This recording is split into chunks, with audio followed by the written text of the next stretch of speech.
All right. So, you get 30 seconds to ask your question. It makes me nervous that you've got something written down on a piece of paper. Under 30 seconds, I promise. All right, go ahead.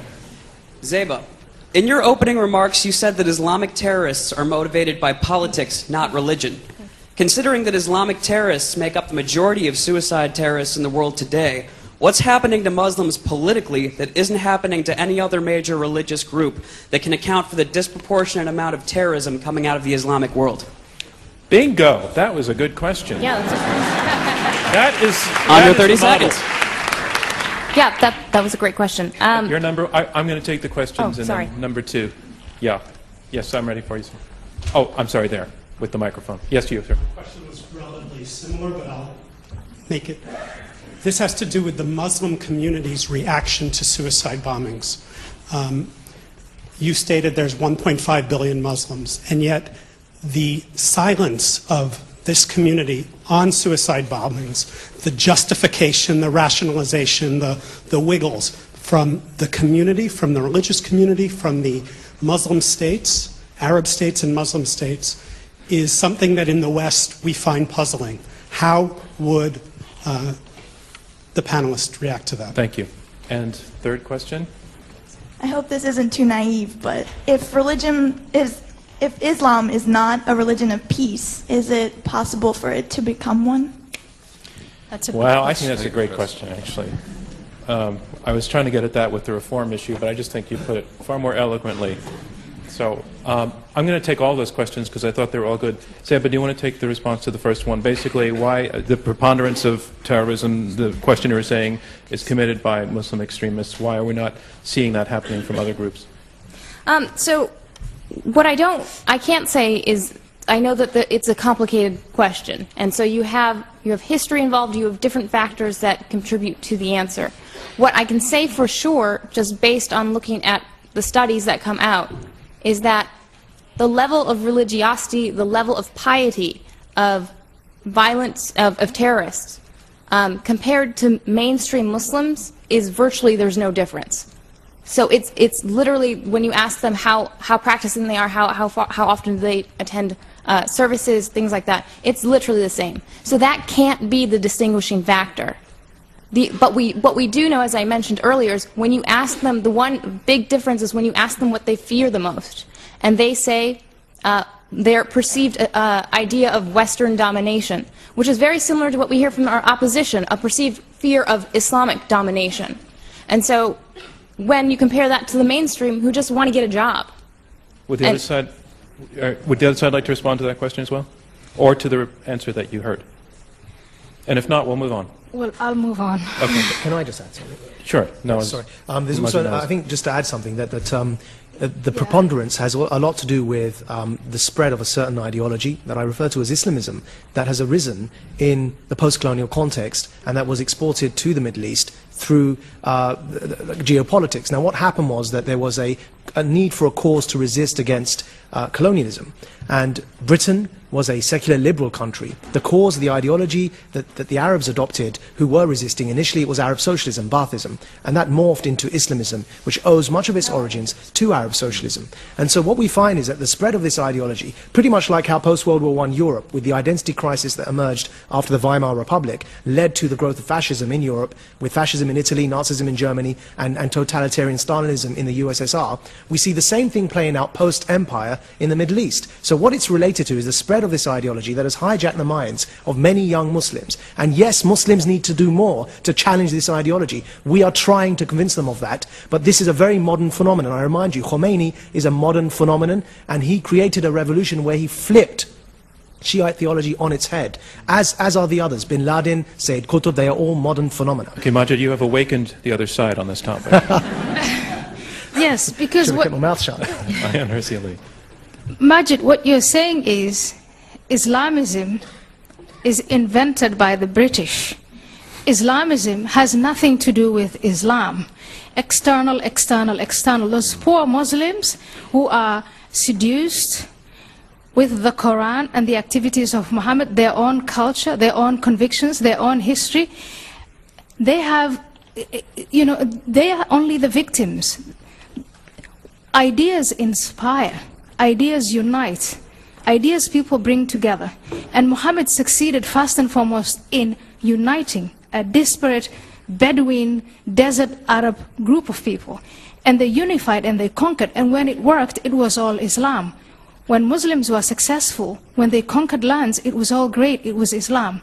Now that we're faced with this problem, it's Islamism, and it was created by the British Empire. Well, I just want the other side. I don't think we will ever be able to address this issue if we systematically refuse to acknowledge, and that is what that side of the panel is doing.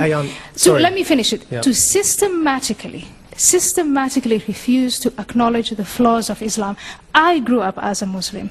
I left Islam. Why did I do it? Because I couldn't hide away from the blemishes. And I believe we can improve that. I can believe we can inspire young Muslims and the youth bulge. There are millions and millions of young Muslim men under the age of 30. That in itself is a source of violence without it being Muslim. We can inspire them if we can only acknowledge that part of the problem is us, not just the British Empire. I'm not saying it's the fault of the British. If I was going to say that, I would have joined a very successful British law firm. What has Islamism got to do with Islam? I'm saying to you, I would have been a lawyer and I would have got on with my life. I'm taking responsibility for that, and I'm trying to get others to take responsibility for the growth of Islamism within Muslim minds and challenge that. So no one's blaming the British and no one's claiming the second question was on the topic of, and you almost got to it in your last answer, Majid, but the second question was, where is the clear-cut, broad condemnation of terrorism from Muslim leaders? Yeah, so there have been many such fatwas or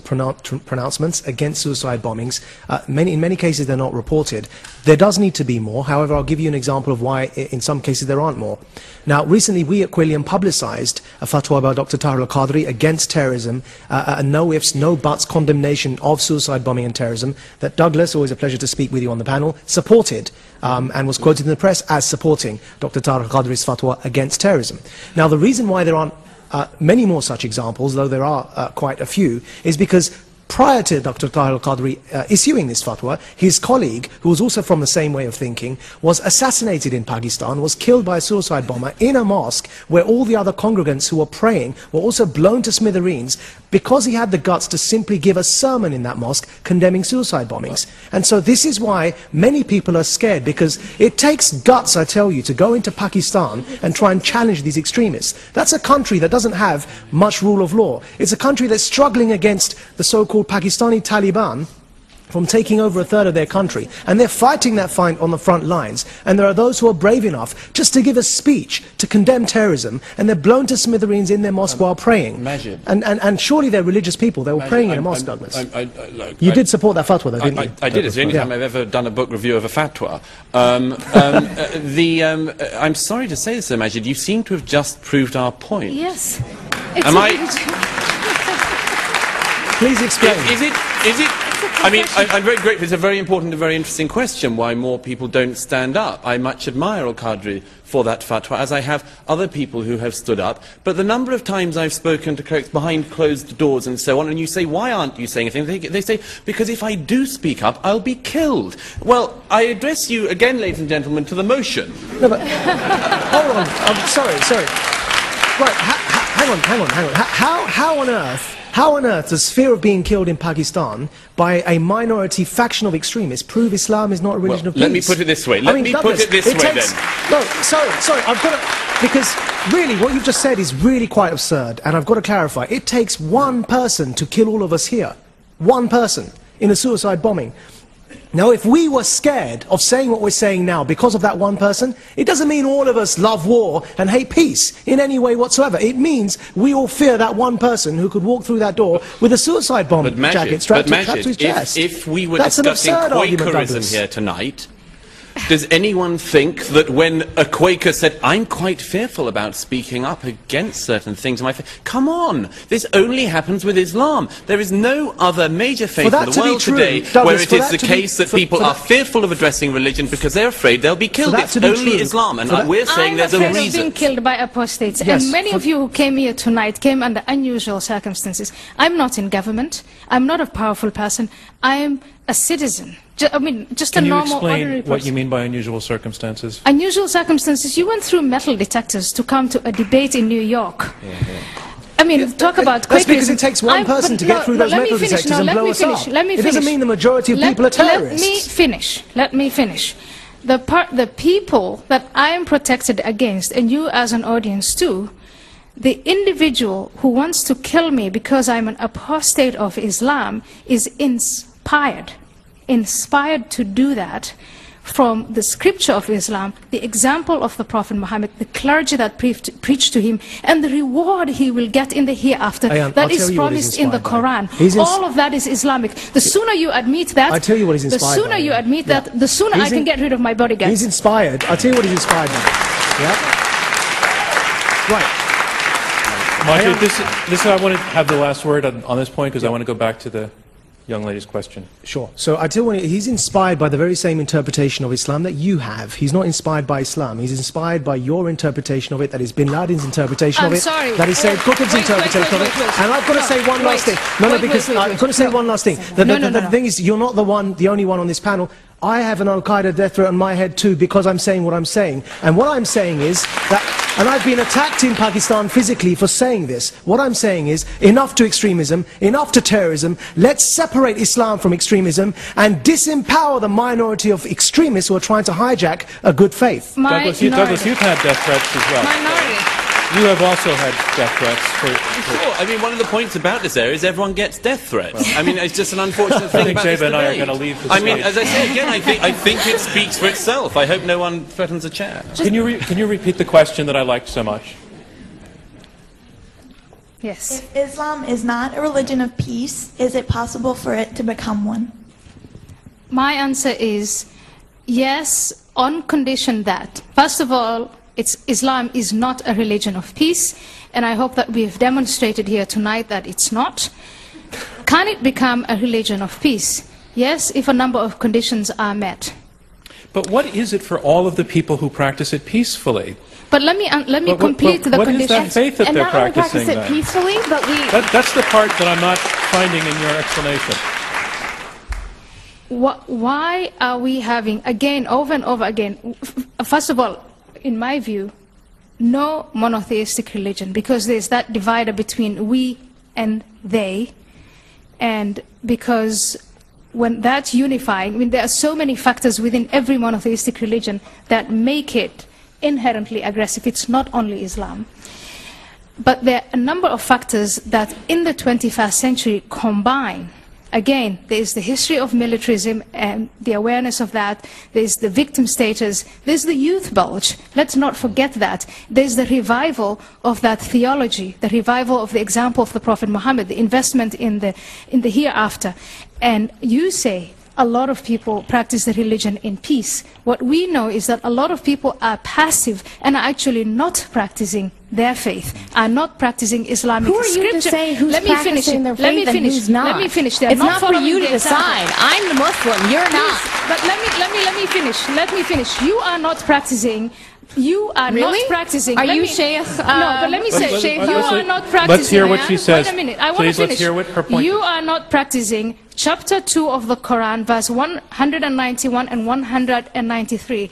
And slay them wherever you find them, and drive them out of places whence they drove you out, for persecution of Muslims is worse than the slaughter of the non-believers. Chapter 2, let there be no compulsion in religion. Yeah. Chapter 2, to each community which is given direction as it follows, all of you compete in the performance of good deeds. So which point? We have so many verses. So that's not a reliable argument. That proves my point. If you read the peaceful... Ayaan, start again, because I was talking. That proves my point. If you read from the Quran and you say it's a religion of no compulsion, and you believe that that verse is practiced by a person like you, you will concede that there are other Muslims who will read the verse that I just quoted and be inspired to engage in acts of violence. And by the way, the verse that you just read, it has a latter part that says, except the unbelievers. Sure, I'm sure. Every part does. And I can look at the Old Testament but and New Testament. I wanted to complete the answer to the question. Let's Zeba answer this. Sorry, what was the last point? Well, my last point was that it is both. It's not just a religion of peace, it's also a religion of war, and both verses prove that. Okay, but do you want to respond to that, Zeba, or do you want to...